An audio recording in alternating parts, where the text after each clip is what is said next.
Film Diet Podcast. And then it's just sequel after sequel after sequel. There was no character development at all. Just that on pure technical levels. There are filmmakers that don't want it just to be an entertainment experience.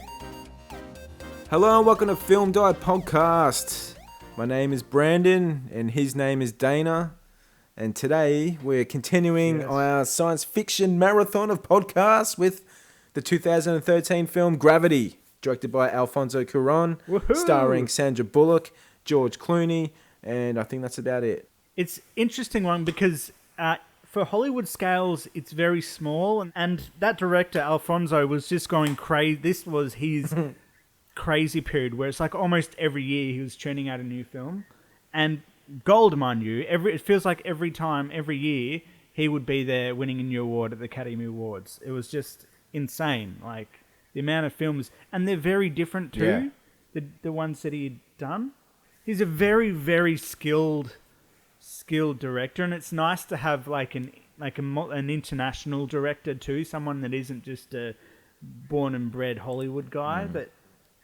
And we do get films like that from him too that are different, and they're not all Hollywood. Yeah, he's from Mexico. He's a Mexican.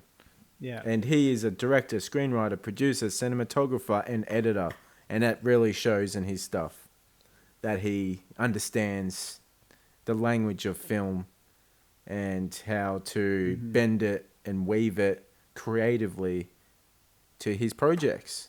I think the first film I saw of his that really knocked my socks off would have been Children of Men in 2006. And then looking back, I think Harry Potter and the Prisoner of Azkaban was a film that I repeatedly watched over and over and over again after I realized that Harry Potter was actually worth a damn. You know what I mean? Looking back, for everyone, a lot of people say that that's their favorite of the Harry Potter series. Is that one, that third one? It's definitely the most magical feeling one out of the lot. To me, I think it was the most seamless. It almost felt like the camera just would keep going, and you'd just be bored along with the camera, where there was less cuts and lots of stuff thrown in your face, and it's just you were just gliding along. You could totally sense that he was having a lot of fun weaving the idea of magic with filmmaking and that kind of play. He was playing with it, and he's the perfect kind of director for that kind of. We're talking about Harry Potter now, but I'm just saying he, as a director, he knows how to weave storytelling with editing and pace and sort of tailor that side of things into different styles. Absolutely, yeah. So even though Harry Potter did have a lot of cuts in it, like Children of Men does as well, and so does Gravity, you don't notice or see him because he's a master at working them in nice ways, seamless ways. But he has won Best Director, I think, a couple times now. Has he won two now? One for Roma and one for Gravity. Is that right? Roma was nominated for 10. Yeah. Gravity was nominated for 10. Children of Men nominated for 3. Harry Potter nominated for 2. Every one of his films gets an Academy Award nomination, even his earlier ones did as well. So Gravity ended up getting 7, and Roma got 3. I think that's what it's telling me. Yes, that's what it says. So he is just one of those directors that somehow the Academy or the board or whoever just looks to him as one of those, high tier directors that aren't from the States.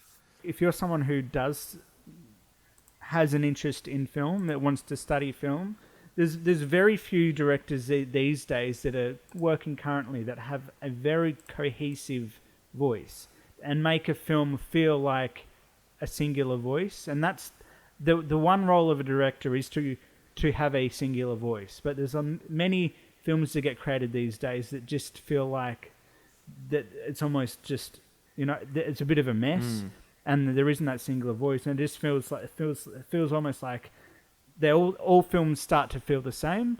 But then you go and watch one of his film, and just every element seems to work together to further the story. You've got the visuals, you've got the sound, you've got the editing, You've got every element has to work together, and it feels like he knows how to get all of those ingredients and get them to a final product in the end that feels cohesive, and all of those ingredients are there for one purpose, and that is to further the story. And that's the one key element that a director has to do well, is get all those ingredients to work together on a cohesive singular story. All right, I'm finished with my rant. Well, I think that's him in a nutshell, really, because his filmic style, right? He does long takes and constantly moving cameras, right?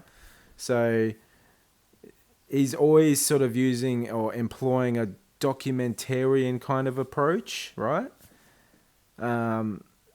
So even using that approach with Harry Potter and Children of Men and Gravity, the camera movement is just an extension of the characters and what they're feeling or what emotions they're going through. And he uses handheld steady cams and robotic arms and utilizing cinematography to create such intense and symbiotic relationships between the viewer and what's happening on the screen.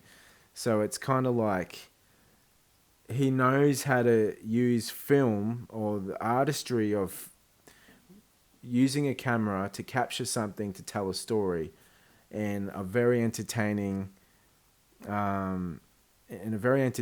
but sort of unique way, where it's kind of, a lot of people do use these methods and techniques, but for some reason he just has a very, effective way of doing it.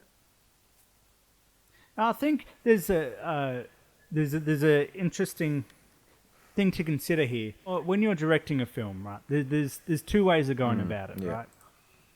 His way of going about it makes your work 10 times harder, right?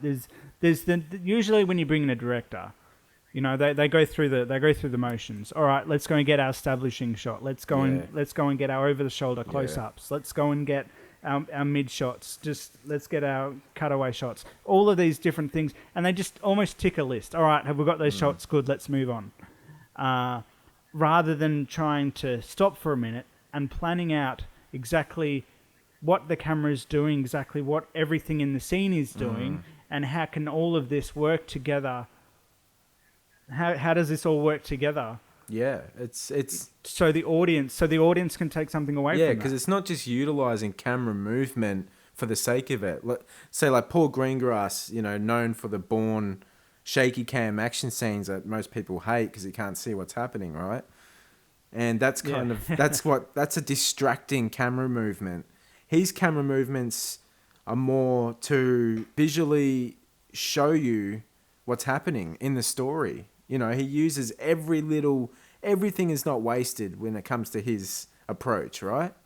There's nothing that's wasted. Yeah, everything is accounted for. Every movement, every second or millisecond of film that you're watching, he has meticulously planned and utilized at its utmost, at its highest level.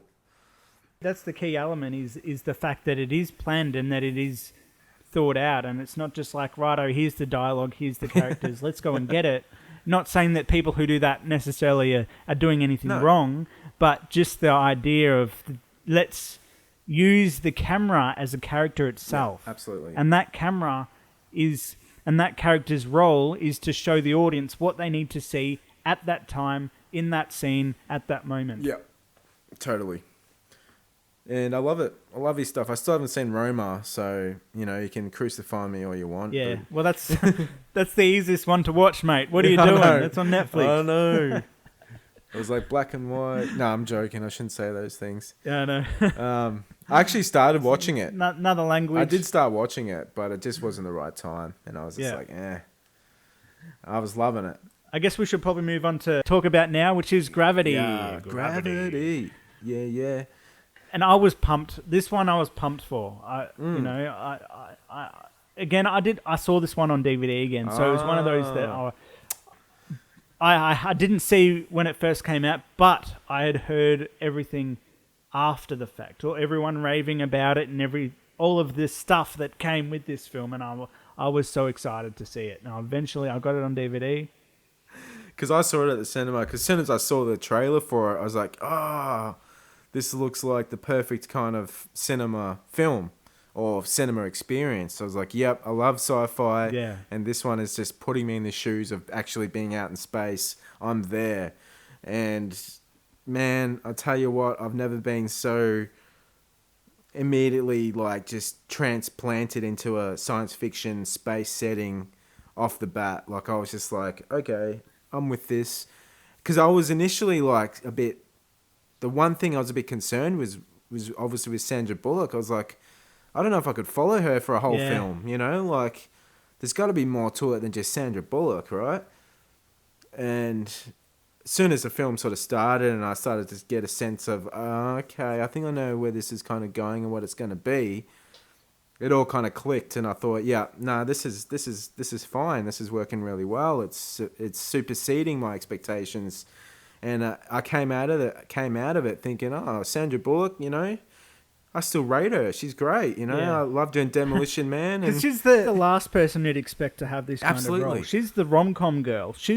You normally see her doing all the chick flicks. yeah, or you know, yeah, like what was the other one she got? The Blind Side. That was the other one that sort of resurged her career a bit. Yeah. And yeah, I mean, The drama. I've never had anything against Sandra Bullock, but she's just never in anything I watch, really, apart from Demolition Man, you know? Yeah, absolutely. So it was just like, oh, you know, I was pleasantly surprised and happy because I was like, I don't know if I could even believe her being anyone else apart from Sandra Bullock, yeah? And then you got George Clooney. Yeah. He wasn't in it too much. He was only in it for the beginning and then a couple of scenes. So which was a bit of a bit of a tease because you were supposed to think he was going to be, you know, calling the shots or being the main star or something like that came in. But obviously he's only in it very briefly and just enough for you to kind of, you know, have that other character to bounce off. And yeah, that's it. That's the purpose. That's the purpose of that character. The function so there of is that. that secondary because there's no one else in the film. There's two people, and there's an Asian voice, and that's it. Which is so surprising. And when I think about it now, I'm still like, wow, they pulled that off, you know, or he pulled it off, or they pulled it off. Yeah, and yeah, it's great. And that brings us to the next thing that I should probably discuss. Is the visual effects element of it, because that's always something I'm going to talk about. So this was really the precursor to what we saw, like The Mandalorian got filmed on pretty much big giant LED screens. This was the beginning of that. This was we're going to film at these characters, and we want to use CG for everything except for their head, and they would have an LED screen showing effectively what the character would see. Everything else, their body, the whole lot was CG. But they had to keep that head as realistic as possible with the correct lighting. So that's why they set up this LED screen, effectively, with which they could use to create. And that's why the visual effects in this are flawless. You can kind of cheat on this one because whenever you've got harsh lighting, it's easier to do visual effects. That's why Jurassic Park looked so great, because most of their characters, like the T-Rex, was all done in very harsh lighting. Yeah. The reason why I like the visual effects on this one is because it got out of the way, and it was used. You know, that first scene went for like 13 minutes, all one cut. Gave the illusion of all one cut. There was no cuts. You know, the camera would move around, and that's his style. That's Alfonso's style, where you've got these big, giant, sweeping shots that just move, and that's the freedom you get with visual effects. Finishing up on the visual effects thing, they thought about early on how are we going to make this look as realistic as possible, so that the visual effects can get out of the way, so we can focus on the story, and that's why I think the genius of this film was that.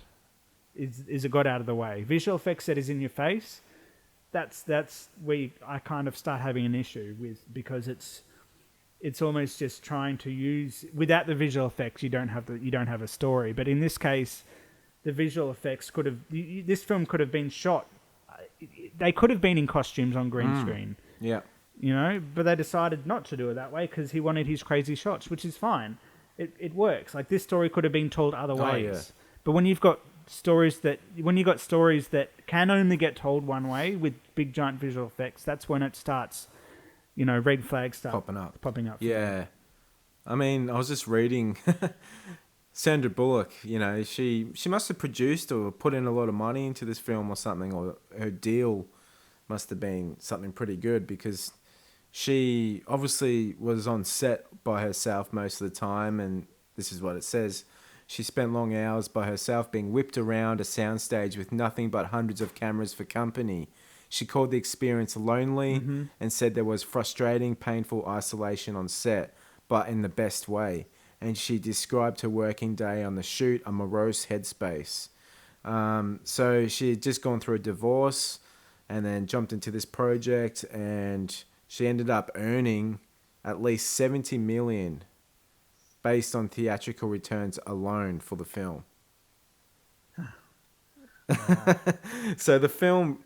Not bad. That's not bad. It's not a bad effort for working on your own for a bit, you know. You just sort of suck it up, and there you go. There's 70 million. From an acting point of view, it's a very tough position. There is a lot of... It's all on your shoulders. You've got to carry the 90 minutes, you know.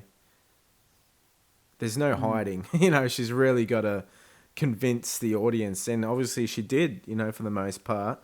The film was budgeted at 100 to 130 million, and it grossed up to about 725 just off that million worldwide.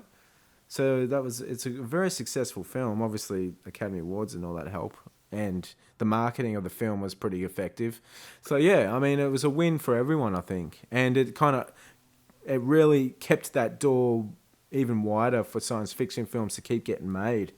To me, it didn't feel like a science fiction. It felt very grounded. It felt very human. I don't know what the right word is, but even though it was larger than life, to me, it focused enough on those characters and the meanings and the experience that those characters go through, or that one character in particular goes through.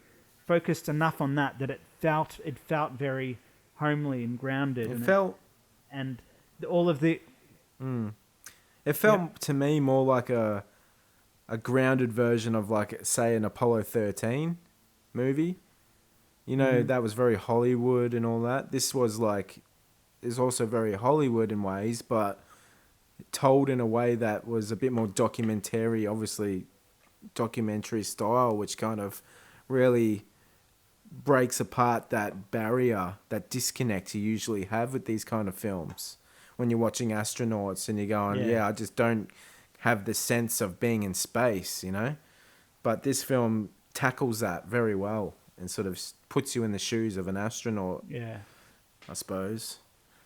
And I think that for me, the fact that majority of the time the characters are in a suit, and you just get that whole claustrophobic feeling, even though...